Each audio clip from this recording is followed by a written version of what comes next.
So you know how a humming sound, that if something is like a refrigerator or some noise in the room is going on and on, you no longer know it's there in the background, but when it stops, then you suddenly know, oh, it feels so good. There was this constant humming sound in the background. I didn't even know it anymore. I didn't know it. And so for some people, the first awakening is to become aware of the humming, so to speak, of their mind, the constant chatter, the constant dialogues and monologues that make life so hard. And so you become aware suddenly, that for many humans, that's a moment of awakening. What is my mind doing? And then you begin to be able to differentiate between what is in this moment out there, what is, and your mental interpretation of what is. If you're very unconscious, the way in which you interpret the phenomena that surround you and that constantly change, people, events, situations, places, when you're very unconscious, the way in which you mentally interpret and mentally react and mentally emotionally react to other people, places, situations, and so on, are perceived as a single phenomenon. You cannot differentiate between what is out there and how you see what is, how you interpret it, what you call it, the narrative that you spin around what is. They have a single thing, you experience as a single thing. And so the way then in which a very unconscious person interprets the phenomena that happen around you continuously is determined by the conditioning of their mind, the mental emotional conditioning. So they don't experience almost anything as it is. They experience it through the veil of their mental conditioning. And a lot of that mental conditioning is verbal. It is, in many cases, an important part of it is a narrative in your mind. And so if you become aware of the narrative in your mind, that's a great step forward. It's a great awakening. And when you see that the way in which you're talking to yourself about something that's happening here and now, and the mind says, this shouldn't be happening, they should know better, why can't they do better? Why do I always encounter situations like, why are people always so obnoxious? I just can't stand people anymore. Why is this person, look how he pretends, he's pretending to be spiritual and just, you can see he's completely unconscious. What's this place? Why did I even come here? Well, I'm stuck here in this room, and is it even clean?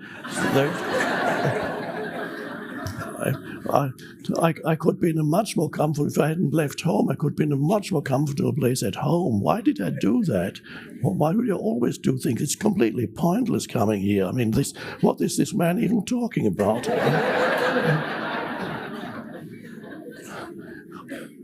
And so it goes on and on. And you cannot differentiate between what is and how your mind interprets what is. It's crazy. So the moment you can separate, you see, here's the isness of things. This is what is. Here I am, and there's that person talking about whatever, politics.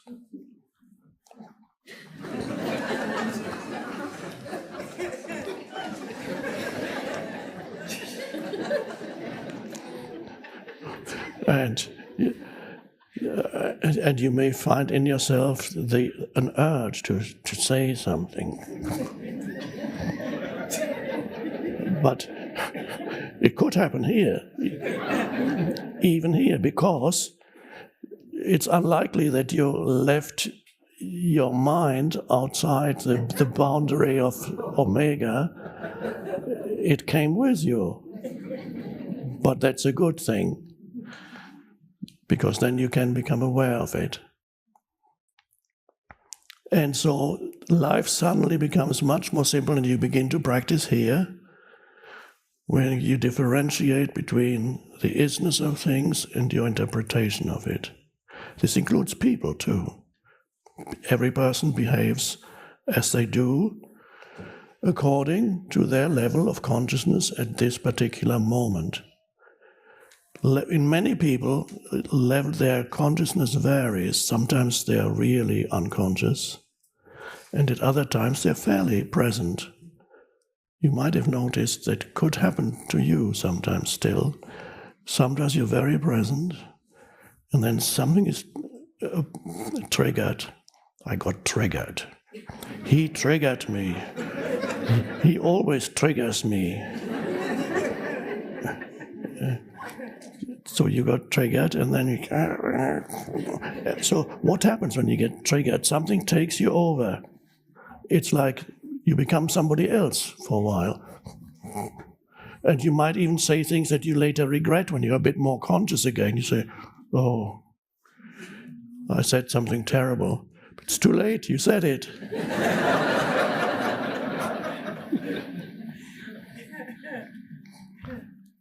Of course, then forgiveness has to come in.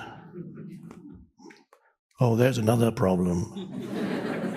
You have to forgive yourself. No, you don't have to forgive yourself. That's too complicated. You just have to see that neither